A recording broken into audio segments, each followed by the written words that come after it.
In forest bathing, there's something called chisei, which is a form of intelligence that involves making decisions based on environmental cues. And so we could be walking through the forest and set an intention and ask the birds if they have a message.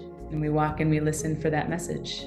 Or with permission, approaching trees and asking if the tree has an answer for a question that we might be discerning.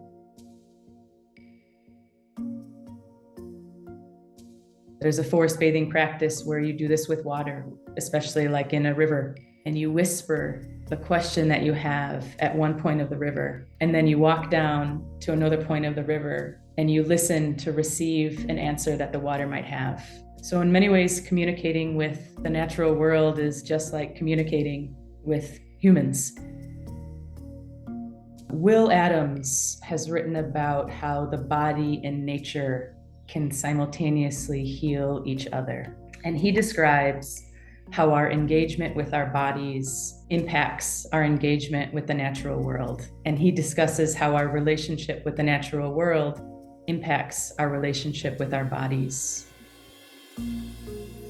We're talking about building a relationship with the trees. And I thank an Indigenous friend who introduced me to that when we were talking about nature and interspirituality. And she said, this isn't a metaphor for our interconnection. It is interconnection. We don't need to interpret anything. We just are with. We are together.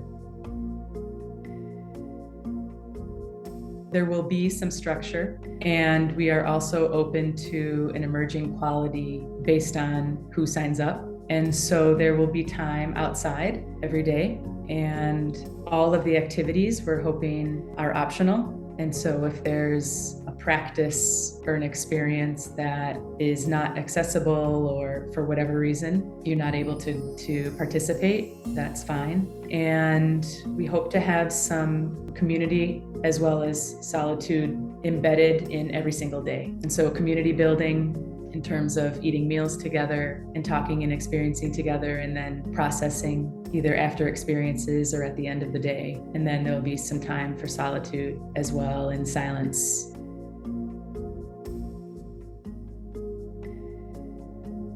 I think we're gonna have a little fun. I think there's gonna be joy that is nurtured. And that's something that I'm really looking forward to. You know, we're co-creating this retreat that we would love to attend, and the timing of it just seems right.